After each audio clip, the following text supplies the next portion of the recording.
What's up with it, bruh? Shit was popping, bro. Nothing much, man. Hey, for those who don't know who you is, introduce yourself. I'm Kemo from the whole nine, you know what I'm saying? AKA Mr. Nina Pop Man, you know what I'm saying? Yeah, St. Louis representative, you know what I'm talking about? St. Louis legend. St. Louis legend, Yes, that's sir. it. Emphasis on the legend. Shout man. out to my boy Q, man, for this get up right here. Oh, yeah. So, Shop Ambition, man. Shop Ambition, yeah. You know, you already know. Most definitely, yeah. I'm here. We're going to talk a little more. I ain't going to say it on camera or whatever, but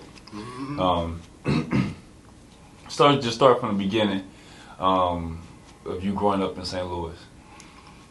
I grew up in Walnut Park. Yeah, good fellow in Sherry, 6306 Sherry, born and raised. Yeah. You know what I'm talking about? As far as what everybody know, I mean, if you from St. Louis, you know what Walnut Park is. It's speak for itself. You know what I'm saying? That's where I'm from. I mean, the hood, Murderville, Walnut Park. Yeah. Ain't nothing to brag about. Ain't nothing to be proud of neither. You know, that's the title that they That's give. what it is. Yeah. Now, how would you describe like your family structure in your household, basically? With both parents involved, any siblings, anything like that? I grew up with three sisters. My mom, I grew up in a house full of women. You know what I'm saying? But my father was a real tough dude. You know what I'm saying? He came from a religious family, but he died when he was 28. One morning he didn't wake up. You know what I'm saying? He was laying in the bed with my mama. They was married and everything, but you know, he didn't wake up one morning, and he left her. You know, but they was married, and I had to kind of be the man of the house. You know what I'm saying? When I grew up, but I was 3 when he died. But he was in the army, and he went to fight over in the war. They had a war going on at that time, and when he killed a lot of people. Came back crazy. You know, he had like PTSD, post-traumatic stress disorder, and they gave him some medicine called lithium, and that medicine ended up, you know, killing him. So, yeah. Well, you said you was pretty young at that time. You said like 3 years I was old. 3, so I don't really remember them. But my 2 big sisters, my mama had 2 girls by 2 other guys that was older than me, and they remember my father. You know what I'm saying? And she was pregnant with my little sister. I got a younger sister that she was about 8 months pregnant with when he died. So she was just about to be born when my father passed. My little sister by the same 2 parents. You know what I'm saying? But I got 2, like I said, by 2 other guys. But when my father met my mama, she had those 2 kids. You feel me? Gotcha. And, you know, they moved on Sherry. He moved in her house with her and gave her me and my little sister. You know what I'm saying? But he died right before he got to see his little baby girl being born. Gotcha. So my mom was at the funeral with like me and my little sister in her stomach, me right here holding me, and the 2 little girls that she had, you know. Gotcha. So, you know, growing up, man, I love growing up in Walnut Park. Actually, pre the dope and the guns and the drugs and all that stuff. But it was nice. It was great before then. Yeah. Like, explain a little bit more. You said before, you know, I guess the gang culture here in St. Louis. How would you describe St. Louis during that time before? Before. I mean, we had like little gangster stuff going on here and there, you know, like, you know, you had the petty boys and the, you know, the Bay Muslims and all of that stuff, but it wasn't cool to really be no street. It wasn't the end thing, quote unquote end thing, to be a gangster. You know, that wasn't that. I like to use that movie House Party. Remember that movie as an example? Like, remember in that movie how the gangsters wasn't cool. Exactly. You know, they was whack. They was the outcasts. It wasn't cool to be no dude that'll, you know, hurt their own brother. You know, that wasn't. Now it's just the end thing. But back then, nah, the music even reflected it. You know, they try to say the music don't influence us, but it influences us. You know, very much so. You know, and even back then, like, you know, we had positive music for, you know, music to dance to, music to uplift the community, and that was to me that was the greatest era of hip hop back then. You know. And it reflected in the communities. We was kicking it, dancing. Everybody used to dance, breaking. People was breaking out. I love that era of hip hop, you know. And it reflected, you know, how we interacted with each other in the communities. You know what I'm saying? Sure. Maybe somebody up top saw that and wanted to change that. Maybe. Hey, maybe. I'm a conspiracy theorist. You know what I'm saying? What high school did you go to? I graduated from Pattonville. Okay. Yeah. I seen your interview. You said that. Yeah, I graduated from Pattonville. Part of the DSEG program. Yeah, but I went to Walnut Park when I was And I went to Walnut Park Elementary. Then they came out with their DCA program, and I actually, I was able to be a part of that.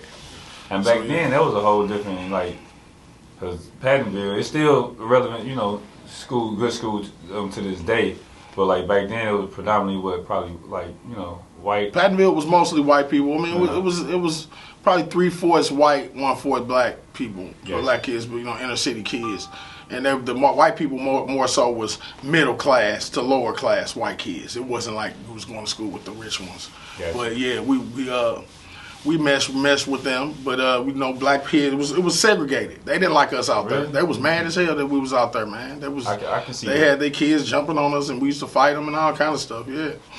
Yeah, I mean, I remember I got jumped by 4 white boys in the bathroom. That was the first time I ever fought a white kids, but they tried to jump on me when I was taking the piss. But I remember thinking, I was probably like in the 4th grade. I remember thinking these little dudes are weak as hell. No disrespect to white people. I ain't saying white people weak, but those little white kids was weak. It was like I was throwing around cotton balls or something. They tried to jump on me. I'm just throwing them like, what? This is so easy. You know what I'm saying? I pop their little ass up, Now, there was kind of like you said, pre, gang culture, things like this kind of environment in St. Louis. Now, when the gang culture hit St. Louis, like, describe that, like, time frame. When the gang culture came, it was like right after I think the Muslims and the gang bangers it was like a clash type of thing, because the Bay Muslims was controlling some of the blocks. And then you had the cats from Cali that came here kind of trying to, enforce their will, so to speak, in the hood. So the Cali cats came with the, Cali sets, and then they had the St. Louis brothers, the St. Louis kids, we emulated them because they was coming with some cheap prices, some cheap drug prices. They was coming with their cocaine. I wasn't really off the porch yet, not in the beginning, you know what I'm saying, but they came with, I just remember seeing it all. I wasn't involved in it until a little later, around, I say like 90, maybe 92, 91 or something like that, but late 80s, I was just able to watch it, but not without being off the porch, without being able to actually participate in it. I say, but I used to see it. They would come with their cheap drug prices, and that would make the cats from St. Louis want to claim the gangs. You know what I'm saying? So you had Campanella Park and Fruittown Pyrus and Six Deuce Brims, BSVs, Bloodstone Villains, and all the different crib sets. And they kind of turned St. Louis out on the gang banging tip, but we also had our own hoods that we claimed as well in St. Louis. So you might be 6 Deuce Brim, but you 6-1 Sherry Blood gang at the same time. So you had a Cali set, then you had a St. Louis set, and that's how we used to rock. You know what I'm saying? Yeah, that's how it was. It's funny you say that, because like you said, like nowadays, like California gang culture, they kind of look down on people outside of their culture as far as like fake gang bangers. I mean, I understand, rightfully so, because we'll put it down. You know what I'm saying? We'll be like, man, forget that. Because, I mean, St. Louis been banging since 88 and since the 80s. We kind of was banging. We got a lot of history in that in the gang banging, arena. Mm-hmm. St. Louis do. But, I think they be speaking on more like places like Atlanta, who kind of just start doing it, or gang banging like in the later years. And, I don't think Cali respect that as much, because I did 3 years down there in prison recently. And, it was totally different than how cats bang in St. Louis. They was like really reporting to the cats in L.A., like they was scared, saying they was scared that the L.A. cats was going to come and enforce their will. If they did something wrong, they'd be like, oh, the triple OG is coming down here to straighten us out because we tripped. On this end, or we tripped on this, we did this wrong, so the trips finna come down here and spank our ass or whatever. But in St. Louis, we weren't going for that shit. I remember that. Like, we would be like, we'll be like, nigga, you know, you LA niggas better get the hell on trying to like enforce, you know, be enforcers with y'all. That's why we never had no structure with ours. We never had no structure with ours. We didn't know all the rules. You know, they got the triple OGs, the double OGs, the OGs, the champs, the runts. You know, all you know they had all this rank kind of like mimicking kind of like the military. You know, but we didn't know nothing about that here. We used to purposely do things the opposite of the LA niggas just to do it. Like Bloods in LA might bang their hats to the right. We say, Bloods, we gonna bang ours to the left. You know what I'm saying? Because, you know, I guess the Cali niggas were trying to force their will, and we like, nah, y'all can't do that here. Kind of like Katrina. Remember when Katrina happened, when all the New Orleans cats came here, they got the hell right back up out of here. You know what I'm saying? They thought St. Louis was something to fuck with, but St. Louis ain't no joke. You know what I'm saying? I don't know how bad I can curse, but hey, St. Louis ain't no goddamn joke. You know what I'm saying? Like this is not the place to be. You heard it in the music, like with Ice Cube, DJ Quick. You know, back then they making that song like Summer Vacation, and just like St. Louis want their cornerback. You know, we want. They thought they could come and probably like, you know, this how it's gonna be. This how y'all bang. You know, and then we gonna give y'all this cheap dope and y'all gonna sell it for us. But we like, nah, we gonna take this dope, kill you, you know what I'm saying, get your ass up out of here, you know what I'm saying, and we like the blood shit though, the gang banging shit, we like that, we like that, we gonna take that, we gonna keep that, you know what I'm talking about. Now, I know you say you didn't jump off initially in the beginning, I'm assuming that you further down the line got involved in it. Yeah, you know, my block was blood. 61 Sherry wasn't my block. I lived on the 63rd 100 block, but 6100 block, that was like one of the most famous blood hoods in St. Louis. I mean, it was like $1 million dope set when crack they produced a lot of millionaires. You know, crack produced like young millionaires back in that day, back in them days. Now, you know, it's a little different, but crack was a rich nigga on every block back then. On everybody's block had a rich nigga on it. You know what I'm saying? And, it was a little different back then. You know, it was more about getting money, less about killing, but there was a lot of killing going on, though. You know what I'm saying? But niggas was about their paper back then. And me getting in the gang, I had a partner named Starburst. His name was Chuma. And, you know, I was a follower. You know, I like this swag, I like this style. That was my partner. I didn't even claim what the hood claimed. I just happened to be a blood by default. You know, I met my homeboy at a dance. I seen him banging, fighting some niggas, and we was talking. I seen him fight some niggas. I jumped in it with him, and we was cool ever since. You know what I'm saying? We just was partners. You know what I'm saying? And I actually, he's still my partner to this day. You know, that's my dog. And he was claiming 3-7 Fruit Time Pyru. You know, and I started claiming it too. We had our own little set. You know what I'm saying? 3-7 Fruit Time Pyru, and we went around, you know, bumping our shit. You know. And that's how I was, you know. But I wasn't. The cats on my block was 6'1" Sherry Bloods, you know, and I wasn't ever that, you know. But I used to ride down the block with my little blood crew. We used to get up to each other, you know what I'm saying. And you know, I got that respect from my people on my block as far as being in the game. But I just wasn't I didn't claim what they claimed. Gotcha. Now, when exactly did you start to get involved with the music? I mean, ever since I saw Run DMC, man, that was why I never liked cars. I never liked sports. All I ever liked was hip hop. You know what I'm saying? Especially when I first saw Run from Run DMC, it was over. You know, people look at him and people think he the dude from Run's house. But nah, back then, he was it. He was everything. You know what I'm talking? He was the coolest nigga on the earth. Run was the coolest nigga on the earth. And that's what I wanted to be. So, you know, my mom used to call me her little Run. She used to make me rap for everybody that came over. You know, so you know, when I grew up, and I just grew up rapping. I always had a knack for it. Everybody loved my voice. You know, it was back then. It was about your voice.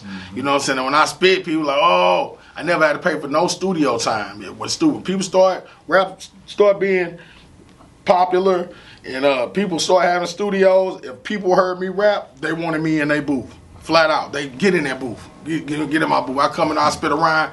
The engineer stop doing what he doing and be like, go in the booth. I got to record you right now. You know what I'm saying? So I don't remember ever paying for no studio time in my life, probably till I got, you know, close to getting a record deal, you know. Gotcha. Yeah. Gotcha. Now, with you, like you said, that especially doing back then in that time, with you taking a liking, I guess, to run style, did you kind of like rap? You know, during that time it was more so like, you know, lyrical bars and actually, in a sense, uplifting the people in a sense. It's more like, you know, the hip hop scene back then was like dance and, you know, stuff like that, partying. Did you kind of take on that style then? Yeah. Back there, yep, I did. When I was in high school, you know, they had the special eds. You know, we beating on the table. You know what I'm saying? Break dancing and all of that. Yeah, I had those type of raps. And then when it crack came, my raps turned to gangster raps. You know what I'm saying? Like everybody else. Yep, you're right. Now, fast forward a little bit. Did you open up for Eazy-E before? Yep. The Easy I forgot what year, 1994 so 1990. Eazy-E is on tour. And we opened up for him, and I got a chance to meet Eazy, and that was like a great triumph in my life. I felt like I could have died right then when I met dude. You know, I thought he was just everything. I was an Eazy-E fanatic. You know, that was my dude. You know, he was my favorite NWA member. Hey, yeah. You know, yeah, we opened up for him. Yeah, it was a great experience. And you say you met him before. Like, how was that encounter?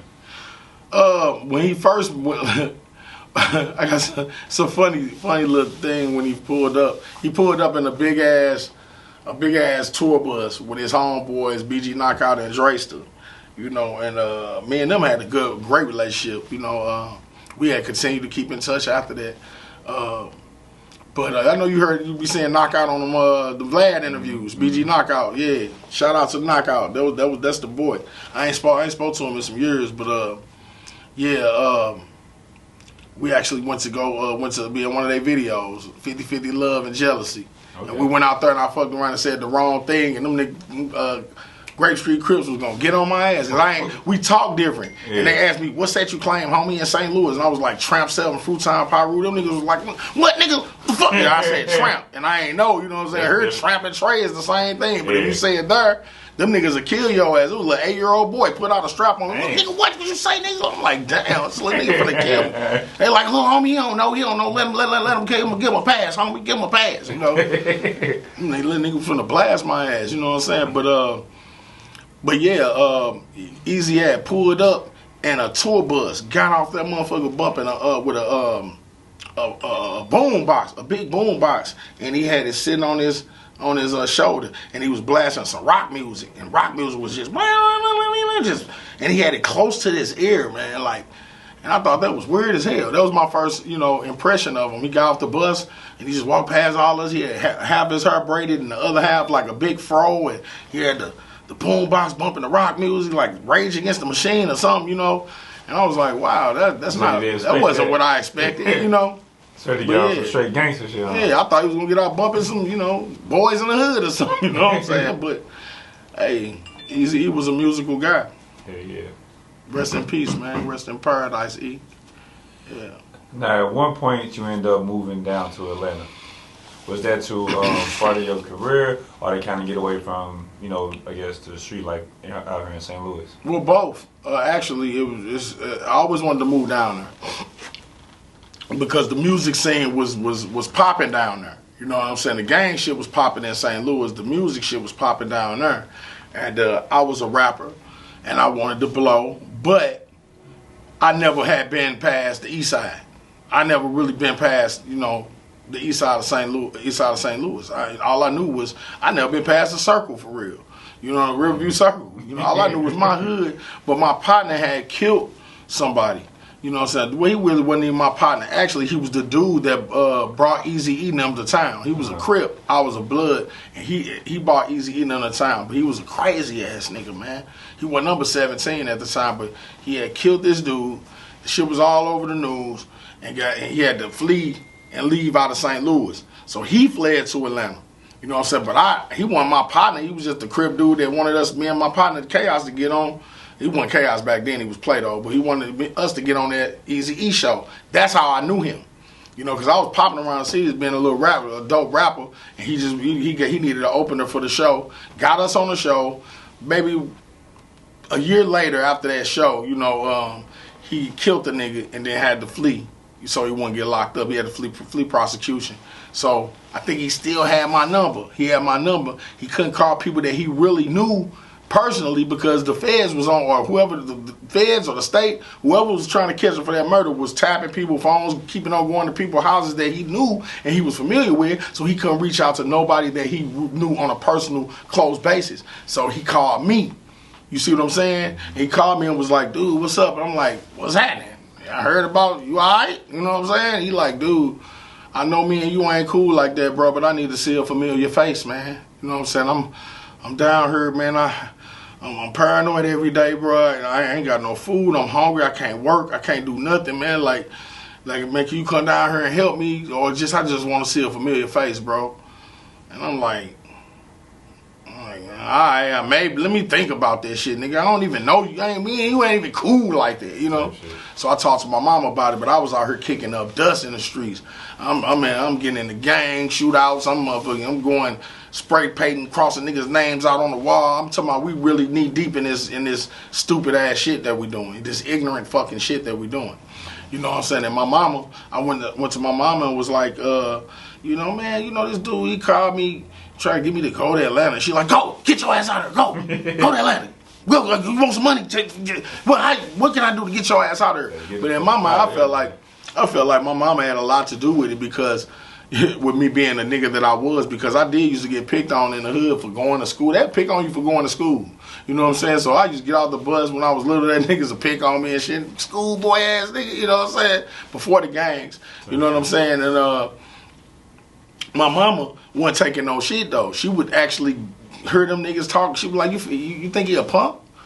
Go on check it out, check him out and see if you can whoop his ass. He'll whoop your ass. And my mom would make me fight these niggas. She would make me go with my uncle and make my uncle take me to go fight niggas. You know what I'm saying? So she kind of made me this nigga, you know what I'm saying? But then when I grow up, I created this monster when I tell her, you know, because, you know, the family kind of ashamed of me, like your son of blood, you know? And she was kind of, she didn't mean for me to just go that much off on a tangent. She just wanted me to be a tough dude. But, hey, shit, it affected me in the most detrimental way that it could possibly affect me, you know. So, you know, she told me to get the hell on, and she said it'd be a great idea if I get the hell on, and I did. I left, and when I got down there, I saw dude, and he was just way more worse off than I ever dreamed that he would be, and just my compassion for people. You know, when I saw dude, man, I was just like, damn. Like, he was just covered in dirt, man. When he saw me get off the bus, he ran up to me and hugged me so hard, dog, and wouldn't even let me go. Was crying and shit. Like, he just ran up to me and just put his arms around me, bro, and just was crying, just, you know. And I'm like, this dude really did need to see a familiar face. Like, he hugging me. I'm like, bro, dude, I ain't gonna leave you till you good, bro. You know what I'm saying? I'm not gonna leave you till you good, dog. He like, man. But, you know, he was trying to be a man, you know, but he was a kid, bro. You know what I'm saying? We was kids. So, he's 17. Yeah, you know. And, you know, he took me back to the house he was living in, man. He was sleeping on a pile of clothes. He had, like, some water in the refrigerator, a bottle of water. He was hungry as hell, man. I took him to buy him something to eat. He just inhaled the food. You know, I'm like, damn, dude, I can't. I ain't trying to laugh. Yeah, man. He inhaled it, like, dude, like, and you know, next thing you know, though, you know, what happened was this is a great turn of events, a crazy ass turn of events, because the money that my mama gave me, the money that I saved, was dwindling over the course of the few weeks that we was down. And I'm like, damn, something I have to give. It's finna be 2 starving niggas down. You know what I'm saying? Like, I'm gonna have to get a job and take care of it. Like, you my girl, and or something. Like, what the hell? Like, we need to figure out something. It was getting to the point where I was finna start being hungry. You know what I'm saying? He was wearing my clothes. I had enough clothes for both of us. And one day we was hungry as hell, and he was like, man, I'm finna go steal us something to eat, bro. I feel real like this my fault that I pulled you into this. You know what I'm saying? So we go over to the store. I'm like, man, you ain't got to steal nothing. We'll figure it out. He goes up in the store and he steals a pack of bologna. They catch him. I'm like, damn, they finna extradite this nigga for a pack of bologna. Like he done played himself off the streets. They know Missouri want him. You know what I'm saying, for the murder. So the people in the store just felt so bad that he tried to steal the bologna. They just made him apologize. You know what I'm saying? And he was, he came out the store, and I'm like, dude, they didn't do nothing to you. He was like, nah, man, it just made me apologize. Let's just go back home, bro. So we started walking back home, and on the way to the crib, 2 dope fiends approached us, and they was like, I'll hold it. I'm like, we both looked at each other like, you know what I'm saying? Hold it what? They like, y'all got some work? We like, where y'all live at?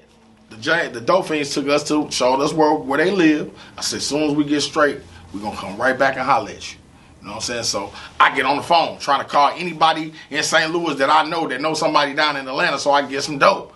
I get in touch with somebody. It's a nigga down there that I knew. We went to go see him. It was an old man. Named Cal, you know what I'm saying? Shout out to my nigga Cal. He's still alive today. That's my dude. He's like a father to me. So we went to go. I'm like, Cal down here. I didn't even know he was down there until I reached out to some people, and I had somebody down there that I knew. We went to go holler at him. He hooked us up with this nigga named Dick Dern. Rest in peace, Dern. And Dern sold us some work, and dude, we took off. I'm talking about houses, cars. I'm talking about dog. Me and this dude blew the fuck up. I'm talking about we was on the street called Buford Highway, right next to where the Migos from. The Migos from Gwinnett County. It was a county over from Gwinnett. You know what I'm saying? And we was right there in Chambly. That was like Chambly, off Chambly Tucker and Buford Highway. Man, it was so much money over there, dude. We got so rich. I'm talking about young niggas. I'm talking about we playing it, having it all way. Having it all way. I'm talking about from nothing to having it completely all way. You know what I'm saying? Yeah. I'm talking about we was down there bowling. You know what I'm talking about? And my thing is the way Atlanta is now with them niggas claiming Bloods, I just couldn't believe it because Atlanta, this is something funny. This is funny shit right here. When I went down to Atlanta, dude, I was the most hardcore Blood you could ever imagine. You know what I'm talking about? Like, nigga, I thought I was gonna die. Blood gang. Like, boy. I swear to God, that's all I saw in front of me was the Blood, was 37 FTP. You know what I'm talking about? And I remember when I first got there, I was walking downtown the Underground, and I saw a dude with a P hat on. And when you see a nigga with a P hat, you get up to him, right? You throw your set up, and that's your brother from your set. So I'm thinking he a Pyru. What would you have on a P hat if you not a Pyru? You know what I'm saying? But I stopped the dude. I'm like, what's up, Blood? What's up with it, Blood? He like, Blood, what you talking about, homeboy? I'm like, I say, you Pyru? Because I had on a P hat. I'm like, nigga, you Pyru, nigga, what's up, little Blood? He say, Blood, what the hell you talking about? I say, the hat you got on, homie. He took the hat off. He looked at the P. He say, P, this hat right here? This hat right here, shout. I said, yeah. Shout this P right here stand for player, my nigga. And put his hat on. I say, damn. You know what I'm saying? It ain't no blood, no gang banging down here. You know what I'm saying? So what I did was I went from trying to turn niggas out on the Bloods. At first I was gonna try to turn niggas out on the Blood gang shit when I went down there. But when I saw how player them niggas was, it went less and less.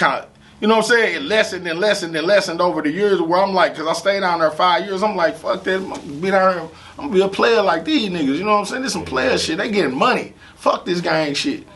But yeah, you know, I know the OGs down there, they ashamed of them young niggas down there claiming them gangs now. Like, that wasn't Atlanta's identity. Atlanta was some players. They was player niggas. You know, then you want to take on this persona of gang, the gang culture being Bloods and Crips. They weren't even killing they don't even kill each other like that down there. Them niggas is together. They some hustlers and some players.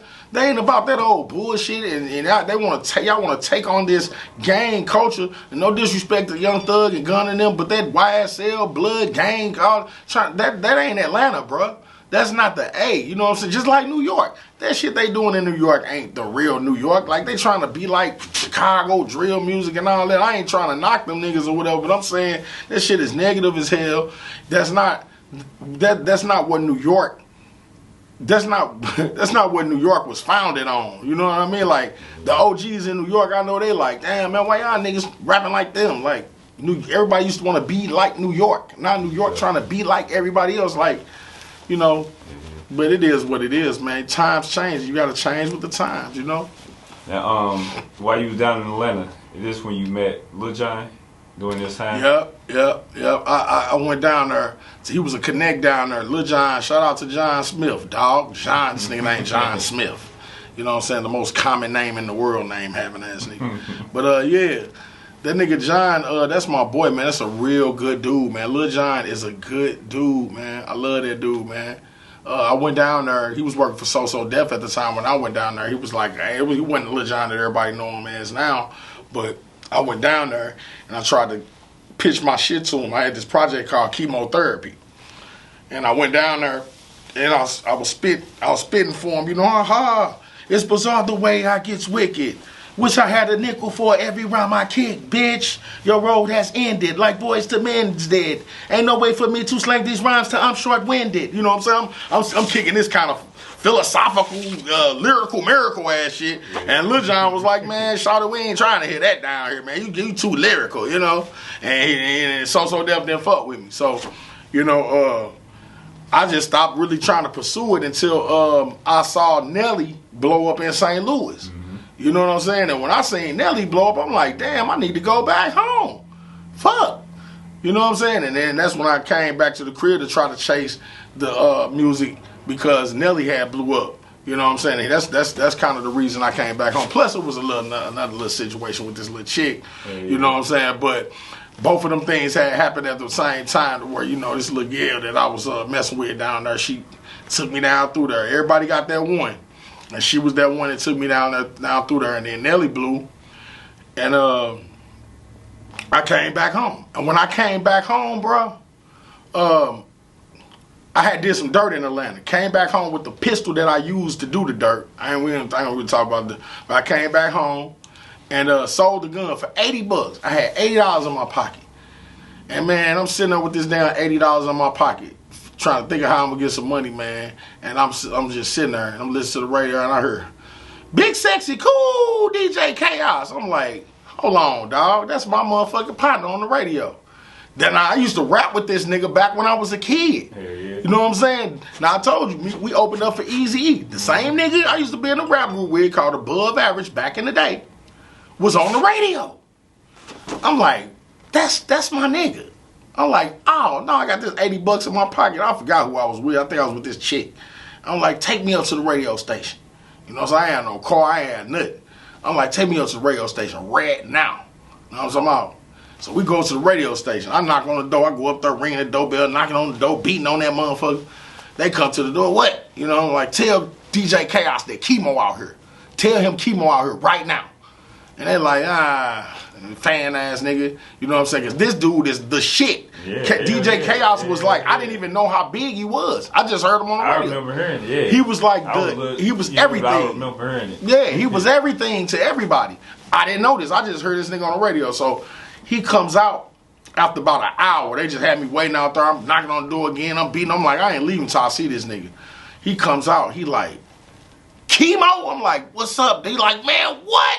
He hugged me. He like, bro, you back from Atlanta? I'm like, yeah. He like, come on, get your ass in here. Took me right in the radio station. I'm talking about right to all of his listeners, millions of people listening to this nigga. And he say, my homeboy back from Atlanta. Say something to St. Louis. Say something to the world, Kemo. I'm like, what's up, y'all? He like, man, this my boy, y'all. We had a group called Above Average back in the day. He back from Atlanta, man. Hey, I got to rap with my boy, y'all. I might have to get off early tonight. Me and my boy finna kick it. My partner here, y'all. Hell no. So he get off the radio, he get done with his little shift or whatever. He like, dude, what's up? What you got going on? I'm like, man, dude, why aren't you rapping? You on the radio? Why you ain't rapping? He say, man, because I was waiting on you. I say, for real? He say, man, I'm not going to rap without my dude. What you talking about, nigga? That's why I'm so happy. We finna do this shit now. Yeah. And that's how the whole 9 was born. You know what I'm talking about? Yeah, but before y'all was the whole nine, y'all was arch rivals at first. Yeah, how you know that? Damn, this nigga, dog. Damn. Yeah, we was the arch rivals. Yep. We was the arch rivals. And then if some cats had called us, and we started saying it on the radio. We actually started, promoting the group, promoting the name on the radio. And then some cats called us and like, nigga, we the arch rivals. You know what I'm saying? We the arch rivals. Y'all trying to take our motherfucking name and boo boo bop. And we like, man, we didn't know. Y'all can have y'all name, bro. We don't want no smoke. You know what I'm talking about? So we ride around in the car like, you know what I'm saying? Like, dude, we got my little sister. She sing. We got my partner, Feezy. He rap. He the dopest freestyler we ever heard. We got Sham, because Sham, before he ever knew Chingy, before he ever knew any of these, before he made Right There, he was our producer. He the one that made everybody in the club up, Nina Pop. Pretty much 90% of our first album, Sham recorded, and Tallboy did a lot of the album too. So we got the hardest producer in the city. We got Sham. We got the whole nine shit. And I was like, that's what Chaos said. He was like, we got the whole nine, dog. I'm like, why don't we just call ourselves that? That's kind of hard. And he was like, that is kind of tough. You know what I'm saying? And that's how that name was. That's how that name. Cause we felt like we had the market. We got the hottest. We got the street shit. Ain't nobody street like us. Then we got songs for the ladies. You know what I'm saying?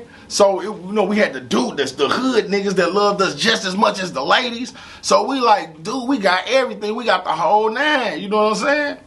So yeah, that's how I was born, dog. And so you come back to the city. It's like you said, Country Grammar just dropped. Nelly got the whole, got the city going crazy. It's like boy 2000. Had it going dumb. Like 2000, like early that 2000. That boy had it going dumb. Like yep. Yeah, doing this thing. So you come back, you and Kios, y'all reunite, and y'all form the whole nine. Mm-hmm. Then like a year after Nelly dropped, y'all dropped Out Here. Right. What was the concept behind that? Well, okay. Funny you asked. Got a story about that. Okay, so Nelly had Country Grammar, right? I saw the Chingy Vlad interview, right? And he was talking about how, back then cats weren't supposed to be sounding like each other and all of that, and I get that because that is how hip hop was, and I like how it is now because it's making millionaires easier. I don't give a shit. Get to point B. If you got to go from point A to B, get to B as fast as you fucking can. We in a dire situation. They don't give a shit about motherfuckers sounding like each other. Everybody need to get millions of dollars. And if it's making millionaires faster, that's what I care about at this point. But back then, I thought a biter was a puss ass nigga. I ain't gonna lie. I thought a nigga who took something musically from somebody was a whack ass nigga. That's what I thought back then. But now you grow and you understand. You start seeing things differently once you grow. And you come of age, right? But back then, I didn't have no toleration, no tolerance for biting. Oh, fuck that. You don't bite nobody. You don't sound remotely like another motherfucker. You could be inspired by this nigga, but you don't sound exactly like this nigga, dog. Sure. See what I'm saying? So I'm listening to Country Grammar, and I'm like, damn, this nigga cold. This nigga sold all these fucking records, man. This nigga's a fucking giant. Like, what do I need to do to not sound like him? Because this nigga cold. He got his own style. He was doing interviews. He was talking about EI. And, he'd do an interview that say E. He'd be like, what's up, Dirty? No, he wouldn't say Dirty. He wasn't even saying it. He'd be like, what's up, Mo? What's up, Mo? And Moet and all that shit.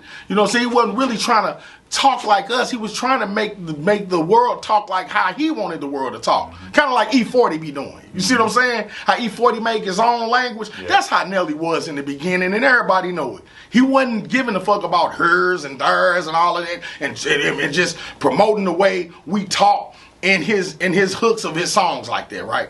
And so my thing is, when I was listening to Country Grammar, I'm like, dude, my favorite song was The Other Side. That You Don't Really Wanna Go. That was the shit, dog. You know what I'm saying? I used to bump that motherfucker on repeat. I still be playing that song.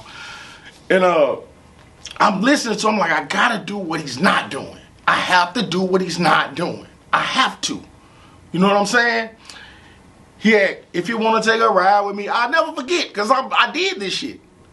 I was a mad scientist in my motherfucking mama's basement coming up with a concept for my album, because Chaos said it. He was like, come up with the concept for the album, bro, and I'm right here waiting on you. And when I write the song, I call Chaos, be like, what you think about this? And I beat on the table and rap it for him. He'd be like, ooh, that's cold, that's cold. You know, all right, I'm gonna get back to work, dog. I'll call you in a minute. I'm down there cooking this shit up. So I'm coming up with I'll say, you know what? This nigga got, if you want to take a ride with me, you know what I'm saying? He got ride with me. He got the underlay, mommy. That shit was dope as a motherfucker. That nigga had that I'm going down, baby. You know what I'm saying? Then he had the batter rubs, all that shit. He had all that shit. That nigga was just coming with him like, bew, right? So I'm like, man, what can I do not to sound like this guy? I said, I got it.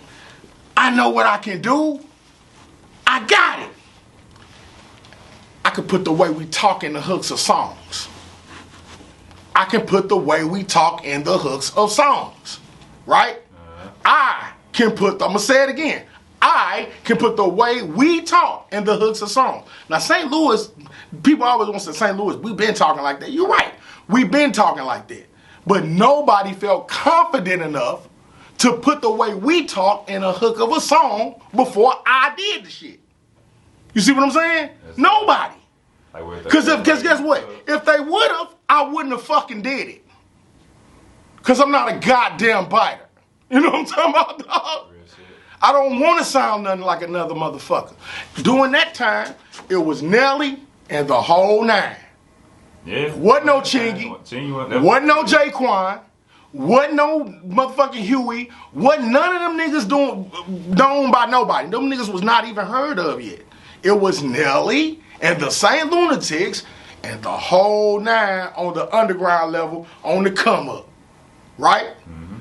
Chaos played the My Block to Your Block on little short, it was like a short snippet little thing, little teaser that he kept playing on the radio, and that's how he introduced the whole nine of St. Louis. And I was rapping, it was like, you know how them little 5 o'clock mix show songs come on? He had me make one of them to the My Block to Your Block beat, and that motherfucker blew up. They're like, who is this gangsta ass gravelly voice hood? This nigga representing the Lou for real. This a hood nigga from St. Louis that's representing us for real, how we need to be represented. Because that's all the niggas in the hood was talking about. They wanted a nigga from Walnut Park or a nigga from the hood to get on. That's how St. Louis was. They loved Nelly, but he was from U City, man. Don't get it twisted. And I love Nelly, but I knew he was from U City. Niggas wanted that's like a nigga being from Bankhead, but you got this nigga from Lawrenceville. You know what I'm saying? Atlanta want that Bankhead nigga, you know what I'm saying, to get on. They might love the Lawrenceville nigga like the Migos. They from Gwinnett. Gwinnett is the shit, you know what I'm saying? But that ain't nothing like a nigga from, you know what I'm saying, Carver Homes getting on. You see what I'm saying? And that's how it was in St. Louis. Everybody loved Nelly. But people love a nigga from where it go down, you know what I'm saying? And niggas that get down respect him. And niggas that get down respect the fuck out of me in the streets, you know what I'm saying? So when niggas heard old Kemo V, you know what I'm saying, spitting and doing some, you know, doing this music shit, the real niggas, the quote unquote real niggas rallied around me and they lifted me, you know what I'm saying? And when I heard this Country Grammar album, I said, how can I not sound like dude? He's so cold. I said, I know what I'm going to do. I'm going to name this album Out Here. Because Nelly ain't doing it. I'm going to do some shit to let people know how we get down for real out here. That's why I'm going to name this motherfucking album Out Here. And you can Google it. Out Here came out in 2001. It came out in 2001. Right? I had a song called Out Here. Remember, Tina got that ass beat by Ike Out Here. Nigga, we rocking, we eating Chinaman rice and egg rolls out here. Wearing platinum with ice. Ain't no more gold out here. You know what I'm saying? That was the song, Out Here. Google this shit. This shit is documented. You can Google it right now. Out Here, I had the song Everybody in the Club up. I had the song called Come Here Dirty, Let Me Holler at You. Come Here Dirty, Let Me Holler. That was the song that all the hood niggas love, all the dope crack selling niggas love. I knew that was going to resonate with the streets because that's what we used to say to the dope fans when we serve, when the cars come down the block. You know what I'm saying? We like, you know what I'm saying? And everybody try to rush the dope fiend, bum rush the dope fiend to get them the fattest rock. You see what I'm saying? I knew the hood niggas and it resonated with the hood. You know what I'm saying? The hood love, let me holler at you, right? So goddamn me, this album drops it goes dumb. It goes dumb. I'm talking about, bruh, like, it went so stupid. We weren't even expecting it to do that well. I'm talking about the like fucking album. Up, my block, your block. Najee, I'm talking about the whole album. I'm talking about everybody was talking. Just it was critically acclaimed. I would say like you put emphasis on like it was highlighting the city, like just with the lingo shit. Mm-hmm. Like even just from the out here and from my block, your block, highlighting the hoods and shit in the That's city. right. And the hood niggas and the women loved it equally. Equally. It's hard to do that, bro. Yeah, everybody. It's hard to get the respect from the hardest nigga and the most feminine woman. You know what I'm talking about? Independent too. Independent. So the 100,000, man, we was living like rock stars, bro, without no record deal, dog. Yeah. Everybody heard that. Everybody knew what we was doing. And for cats to be up where they at and claim to be St. Louis, no, I ain't gonna even mention no names, but it's the rappers for rappers to make it to the pinnacle of success. Mm-hmm. And say they from St. Louis and claim to know about what was going on back then and not mention the whole nine, to me, you ain't no real St. Louis nigga. You know what I'm talking about? You're not a real nigga from St. Louis if you never say nothing about us, bro. I double down on it like you said. Back then, you heard like Nelly and the whole nine in the beginning. And then I say 2002, Nelly released his second album, the Nellyville. Yeah. And then after that, Chingy came out. That's right. With the public anyway. That's right. And then, 2004, J-Kwon come out. That's right. But guess how they were sounding, though? They came out with her in their songs. After Country Grammar, think about it, no her in their songs. Then the whole nine dropped. These her in their songs. Then Nellyville come out. It's hot in her. Every time the beat go. Can we leave her? Chingy come out. Like the way you do it right there. J-Kwon come out. Everybody in the club get tipsy. What I say, all I say is, if you think, all I'm saying is this. I'm happy to be able to inspire some shit that fed millions of people. And if a motherfucker don't want to give you my credit for that, I'm going to take the shit. You know what I'm saying? But I know the city know. Everybody, you ask the average person in St. Louis, they know what I'm saying is true. But the people that made it, they'll say, I made that shit up. I ain't know nothing about that shit. Like, nigga, get the fuck out of here. I'm going to ask you this.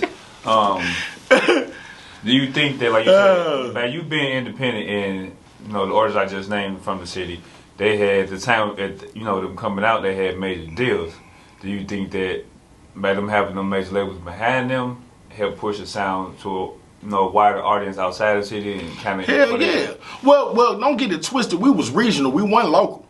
You know what I'm talking about? So we was in about maybe 25, 30 markets.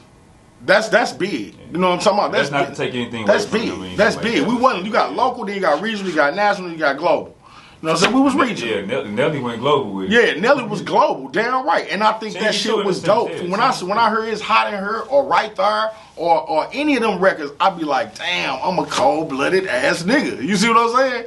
I am a cold-blooded ass nigga to be able to influence people, to be able to, to do that type. Just like Migos. I'm sure, that's like somebody rapping like how they rap right now and be like, I made this up. Like, nigga, get the fuck out of here. Migos did the shit, then everybody started doing it. It had to come from somewhere. Somebody had to do it first.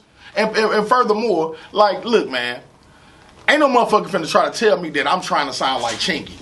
No disrespect to Chingy, but ain't no motherfucker finna try to tell me I'm sounding like Nelly. Now, I got a song called Everybody in the Club Up, dog. I got a song called Come Here Dirty, Let Me Holler at You. And I ain't sounding like them niggas. Them niggas wasn't out when I made them songs, bro. Ain't no motherfucker finna say I sound like them niggas. You know what I'm saying? That's where I'm coming from with it. I don't sound like nobody. When I make a song, it's the first one of its kind. It's a one of fucking one. When I do some shit, you look at me, you can tell how I'm talking, man. Come on, man. You can look at me and tell, bro. I ain't bit off no Nelly, dog. I ain't did nothing Nelly did. I ain't did nothing no Chingy did, bro.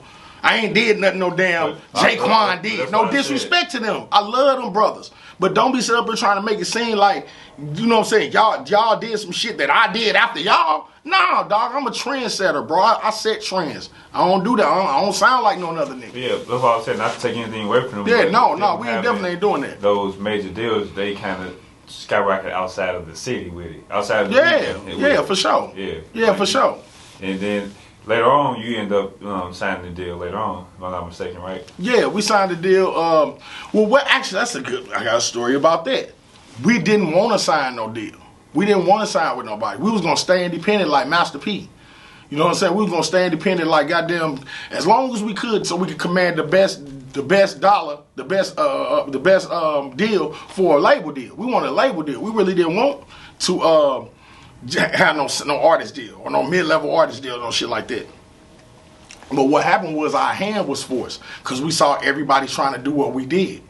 You see what I'm saying? So the first thing was the Breathe In, Breathe Out song with Ali, because we was signed on the same label as Ali and them was. We was on MCA Universal. They was Universal. So we was on MCA and they was on Universal. Our A&R Tyrone Campbell come to us and he say, man, you know what I'm saying? Well, this is after we got signed.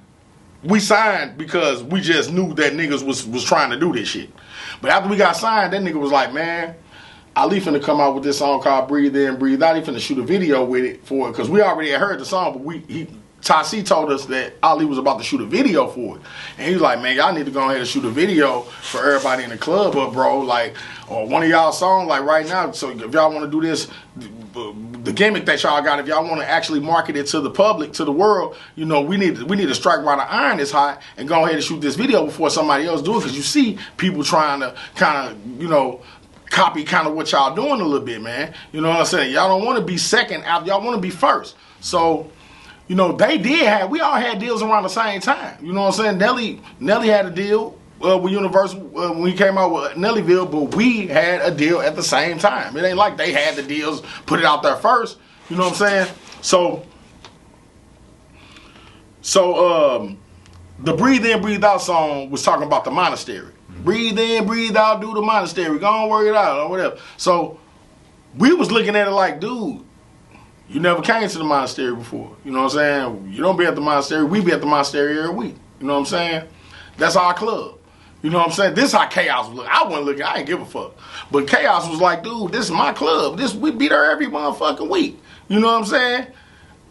I ain't getting ready to play this nigga song in the monastery. So Chaos went and played the song in the monastery, and he broke the record in half, threw the pieces out to all the crowd. The crowd grabbed the record, stomped on the damn record, you know what I mean? And Ali never found out about that shit. They found out about it, and we got into it with their ass in North Carolina while we was on tour. I'm gonna get to some stuff about that, you know. Mm-hmm. Yeah. But, before we get into all that, just speak on the monastery. There's the dance, the mono. Nino Pop. Mm-hmm. Similar thing. Right. Same thing, basically different name, different slang to it. Right. Were you signed when y'all did the Hella Thorough Shit album? When we did the Hella Thorough Shit album, we wasn't signed.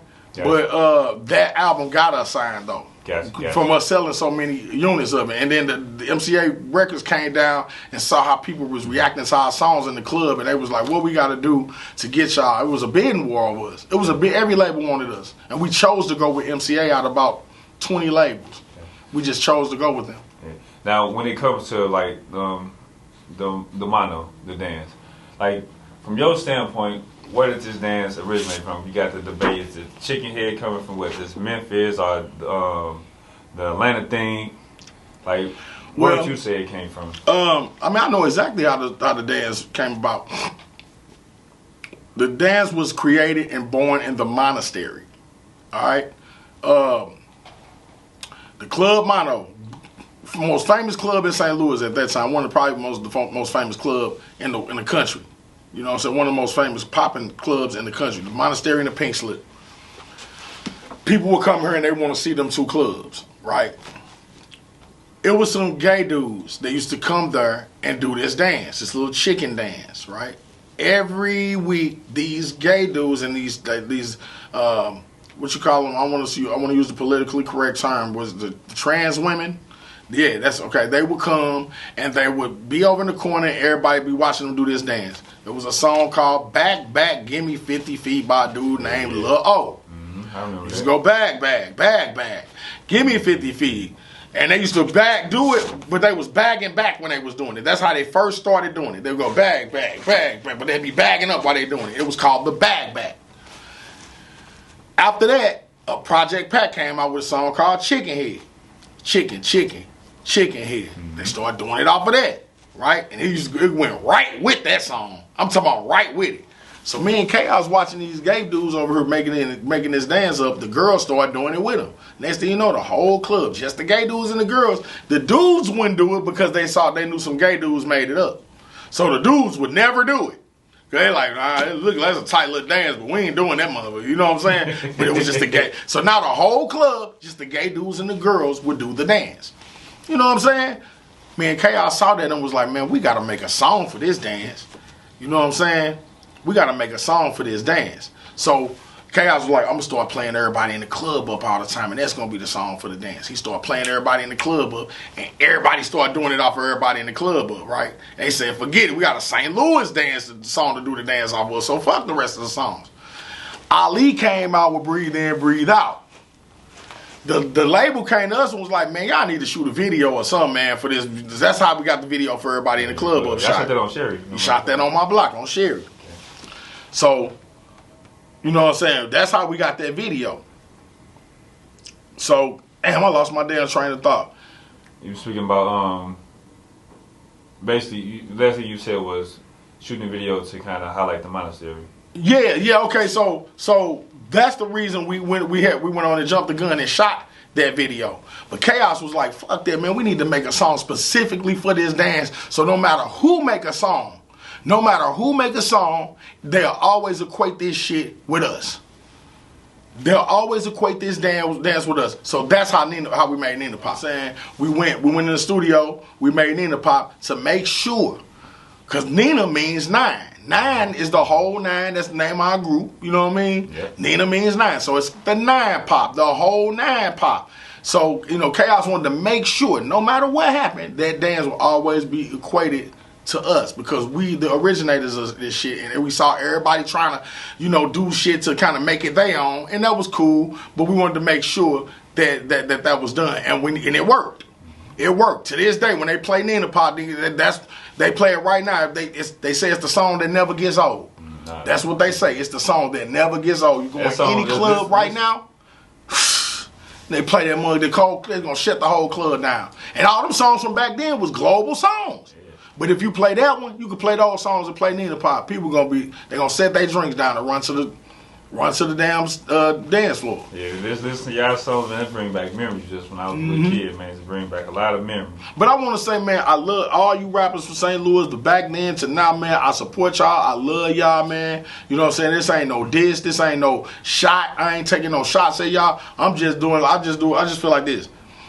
You know what I'm saying? Nelly got his claim to fame. You know what I'm saying? His claim to fame was selling 10 million records or whatever he say his claim to fame is. Chingy got his claim to fame, selling 3 million records or being the person to do whatever you did, to be the man who you are today. This rapper may have what he feel like his contribution to the game. Ain't nobody gonna take my contribution to the game away from me, bro. Man. Yeah. So I don't want nobody talking about, this nigga trying to, stun on us.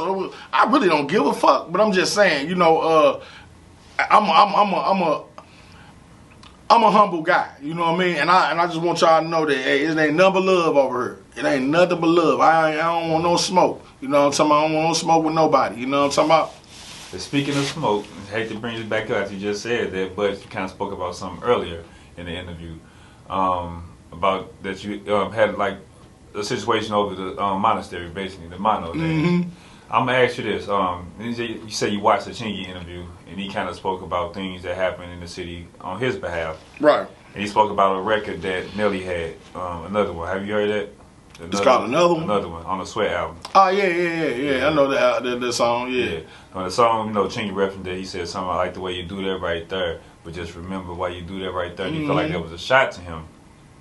And what you saying that, situation over the mono dance, I'm going to ask you this. Like, in that song, Nelly mentions things like he the one started the dirty and got people saying that and things like that. He made it cool to be country. It's, stuff he said in the song.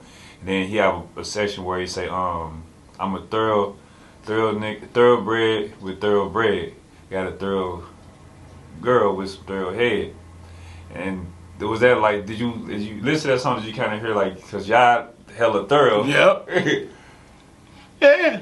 So was that like? I just look at it like, you know, man. I'll say this. Was it? I'm just asking for. No, I just look at that like, man, we were so cold with that shit to where it just influenced niggas, man. People saw how it just affected everybody. Like, you could say like, rest in peace of Huey, like with Pop, Lock and Drop It. Nina Pop. You know what I'm saying? You could say that. Nina Pop. Now we had Nina Pop. I mean, you could see a hint of a little influence. You could influence of us in everybody's shit. When he said thorough or whatever, we was the niggas that brought that thorough shit to the world.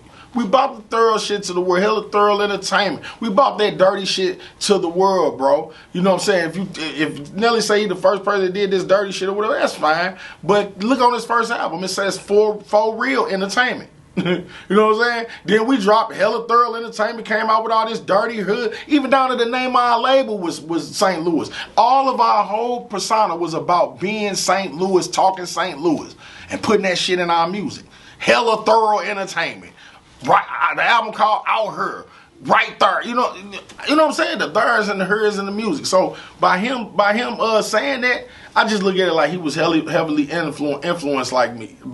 You know what I'm saying? And my music, and that's cool. Like I say, what I say in Nina Pop, I said, never was a trick, I never kissed under no mistletoe. Then Nelly say, it's like I'm standing under permanent mistletoe. You know what I'm saying? You know what I mean? Like, and I heard all that shit. You know what I'm saying? But it's like, dude, when you come out with some cold ass shit, dog, it's like, man, people gonna be flattered by it. Look how the Migos did. Look how much influence them niggas had to where the whole world is rapping like these niggas, man. The whole world. Now, people can say they got it from Bone or whatever, and they should be proud of that. They should be proud of it. You know what I mean? Yeah. Where the problem come is where niggas be like, I made that shit up. Or I did it. Instead of saying, man, you know what? Them whole 9 niggas was tough. You know what I'm saying? Like, dog, you know what I'm saying? The reason I got a their song or a her song, bruh, they did that shit first. They from the same city as me. How can I not get them niggas props? My daughter get them props. My auntie get them props. My babies get them props. My uncles love their music. But I'm just gonna sit up here and have this big platform to talk on and just leave them niggas out of the conversation. That ain't St. Louis, bro. That's a contradiction. How you gonna claim to be St. Louis when you not fucking with the realest motherfucking niggas that ever came out this bitch? You see what I'm saying? The whole 9 is the realest niggas rap group, dog. I swear, we the A-Ball and MJG, the UGK of St. Louis, dog. Like, get the fuck out. How you gonna just not talk about us? Or not? And that's cool. It make me feel even better when niggas don't do it, because I'm like, damn, the nigga feel threatened like a motherfucker. I love him. Shit. I love his music. You know what I'm saying? But damn, nigga, you can't say nothing about a nigga. You can't give a nigga no kind of motherfucking nigga. But I don't need it. Look at me, dog. I've been roasting their ass for years, dog. I ain't never stopped drilling these niggas, man.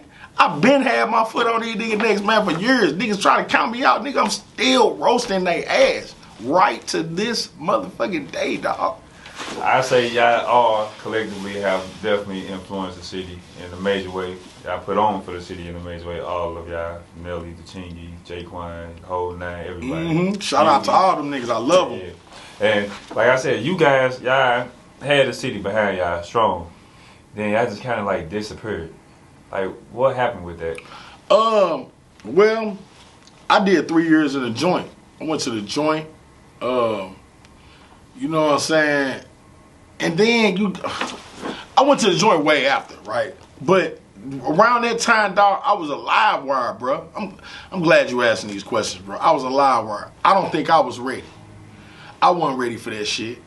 I just wasn't ready, bro. Like, I was punching niggas in their motherfucking mouth and at the club knocking niggas, you know, hitting niggas and with a record deal, bro. You know what I'm saying? I walked up in my distributor office and choked him.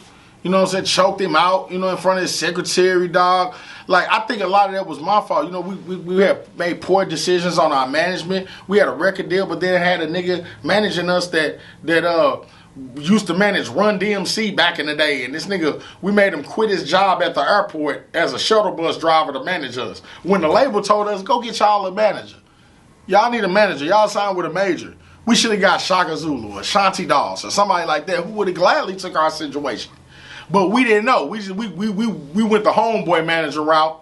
You know what I mean? Without understanding the business, like, no, nigga. When I came back to the label and told them who the manager was, they was like, Biscuit? What the fuck? Shout out to Biscuit, my nigga. Shout out to my nigga Biscuit. But they was like, the label was like, what the fuck is a biscuit? No, that's not what we mean. It was like, well, that's our manager. The label like, these dumbass niggas. You see what I'm saying? These stupid ass niggas. You know what I'm saying? That was a contributor. You know, me being a live wire, but I got 2 babies now, man. My 2 kids, shout out to my babies, dog. If that shit wouldn't have happened, I wouldn't have never, if it would have popped off, I wouldn't have never had them. I'm a single father, and man, those are the apples of my motherfucker. Those are the apples of my eye, my kids. If that shit would have happened, I can't imagine life without my 2 kids, bro. I swear to God, dog. I cannot imagine life. So I'm so happy that shit didn't happen. You see what I'm saying? Because, nigga, we in America, dog. Niggas be talking, I'm a star. I ain't no fucking starving artist. I don't give a fuck about that shit, dog. You see what I'm saying? I'm going to get some bread. I understand where I'm at. I'm in America. You can get millions of fucking dollars. I ain't one of them woe is me ass niggas. I ain't one of them kind of niggas, dog. I'm going to get that bread. Dog, there's so much money in this motherfucker, dog. If you don't see it, you just a fucking stupid ass. You just ignorant to the fucking fact. You see what I'm saying? You just ignorant. If you can't see, I don't care where you at, what hood you from, how hard you think it is out here right now, dog. You can stop the bullshit you doing and focus and get it in. Stop that bullshit. Focus and get it, bro. That's all you gotta do. That's all anybody gotta do in America. Nigga, you not in no third world country with no goddamn heat or no electric and no water, no running water, dog. You can't sit up here with a glass of ice water talking about, man, it's hard as a motherfucker, dog. You know what I'm talking about? With ice in your cup with cold water and shit. Drinking it tomorrow. Man, dog, it's tough as a motherfucker out here. Nah, nigga. Hell no. I just left Africa, dog. Them motherfuckers are struggling.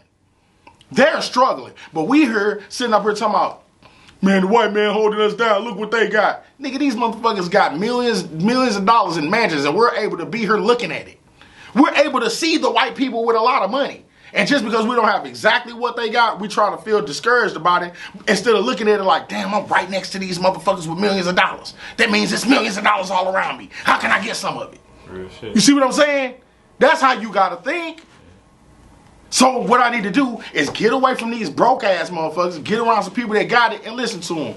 And shut the fuck up. Shut my motherfucking mouth. That's how I did it. When I came over prison, I had absolutely zero. But when I was in there for 3 years, I wrote down the reason that I was in there. And I understood how I put myself in that situation. I said, man, it was the people I was hanging around. I wasn't protecting my energy, bro. I wasn't protecting who I was letting come around my dope-ass energy. I said, when I get out, I'm going to protect this shit at all costs. And whoever doing the same shit they was doing 3 years ago, I ain't fucking with their ass. I don't give a fuck if they my fucking heart.